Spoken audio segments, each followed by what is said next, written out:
नंतर जरा सही झाल्यावर सांगू आपण गेलं.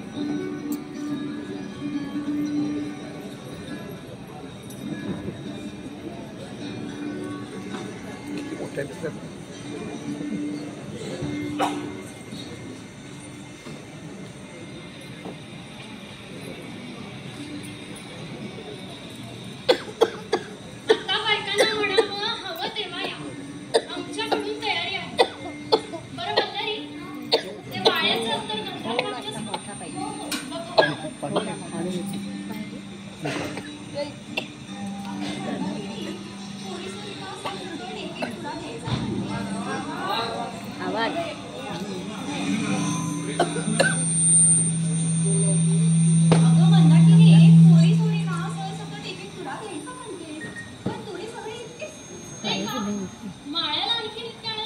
आवाज पाहिजे आवाज.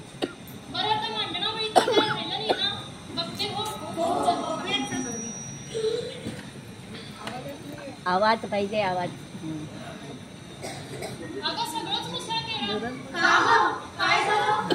गौरी पुढं मिठाईचं तबकच ठेवायला विसरली. शरयू जा परत एवढे घेऊन ये.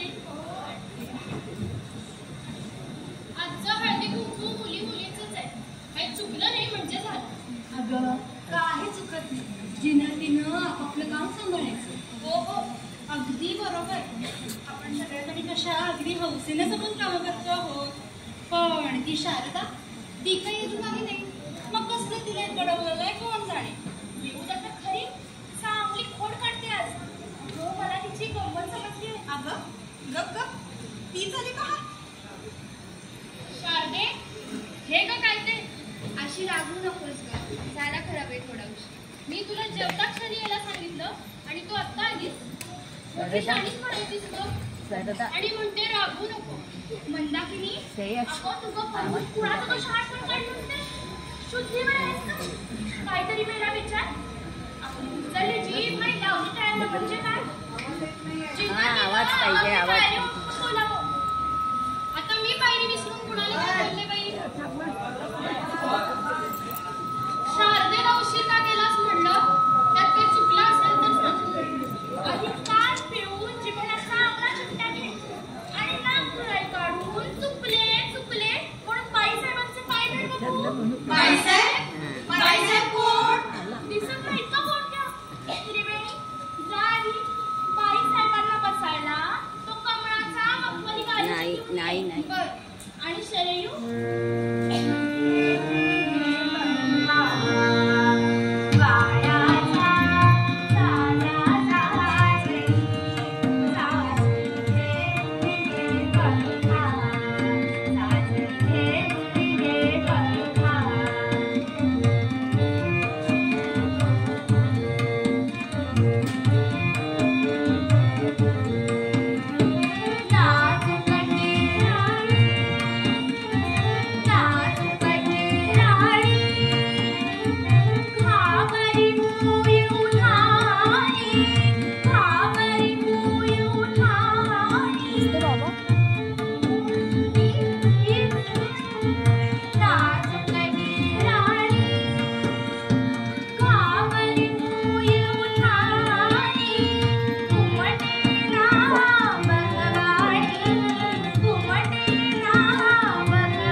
शारदेचे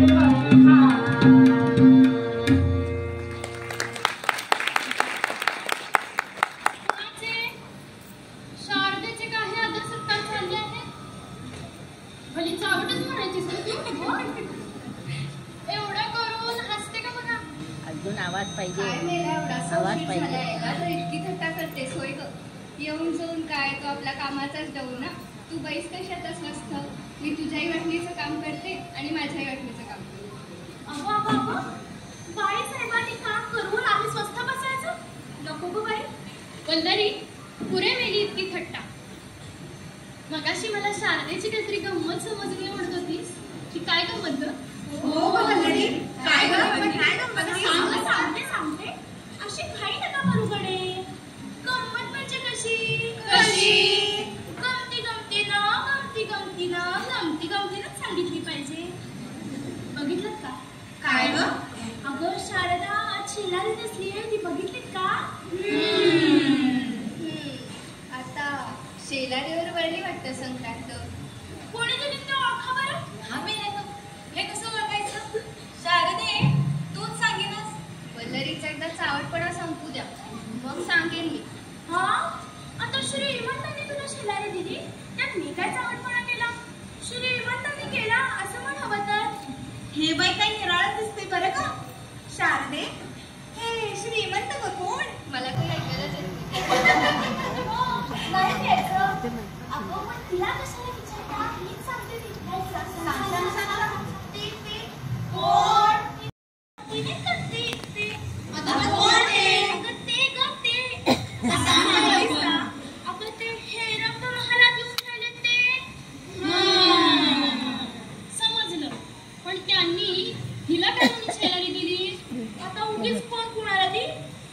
ही त्यांच्या मनात धरली असेल म्हणून दिली असेल. इतकं नाही का मला समजत.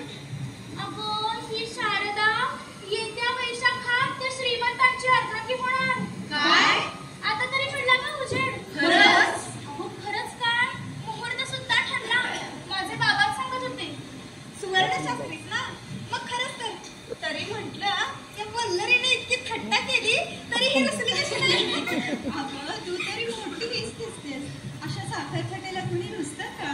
उलट ती गालातल्या गालात खुदू हसत होती. काय नाही हसायची? एकदा का लग्न होऊ द्या मग बघा. श्रीमंत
शारदे, श्रीमंतांची काशी स्वारीच का पाहायला आली होती? मला नाही ठाऊक. इतक्यातच काय इतकी लाजायला लागलीस? मग लग्न झाल्यावर तर लाजून लाजून लाजून लाजून पाण्याचे तुकडे पडले. काय ग शारदे, त्यांच्या जवळ बसली होतीस का श्रीमंतांच्या मांडीवर? अगं बाई, लग्नाच्या आधीच तर मांडीवर बसतात कोणी. अगो, आता आम्ही काय भिक्षुकांच्या सुना. श्रीमंतांच्या घरची काय रीत असते ती आम्हाला काय माहीत? मंदाकिनी, यावेळी फारच चवटपणा करायला लागले. आता तू मला काही काम सांगतेस का मी आपली हळदी कुंकू घेऊन जाऊ घराकडे? आता नका ग करू कुणी तिची थट्टा. पण शारदे, खरं सांगू का, एकदा का त्या वैभवात जाऊन पडलीस म्हणजे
श्रीमंत आहे, हौशी आहे, मायाळू आहे, ते सगळं कसं अगदी हवं तसं आहे. पण वयाची गोष्ट मात्र काढू नकोस.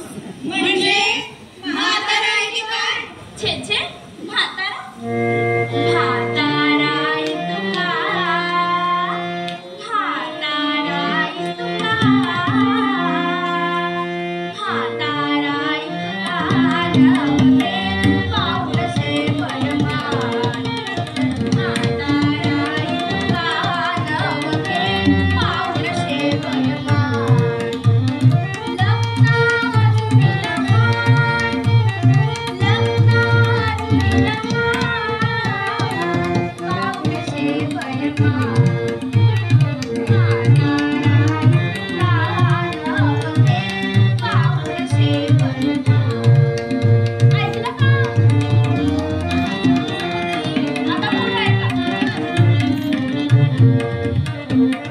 इतका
अशी खाली का म्हणून घातलीस?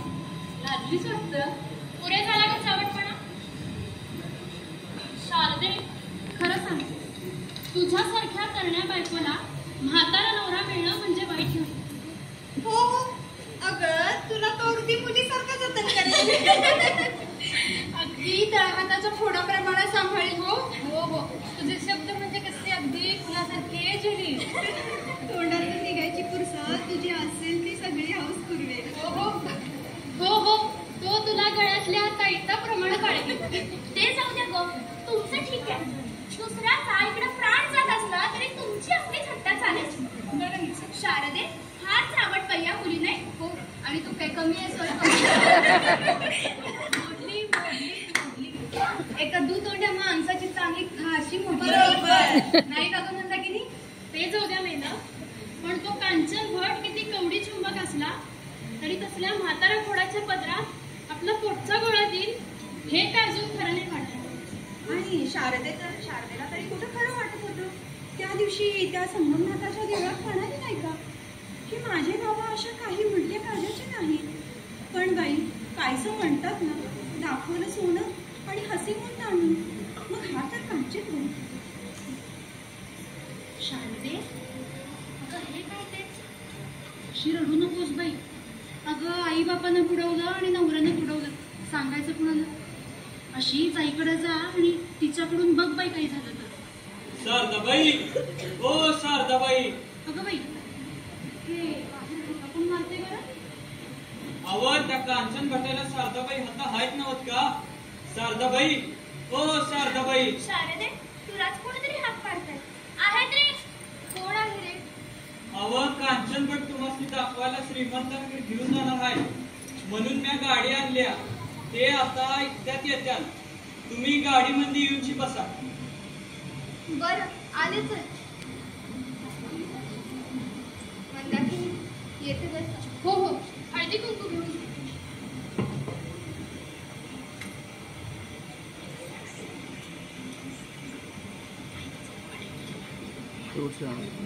काल तर ते दोघे येऊन पाहून गेले. आज आणखी काय आहे?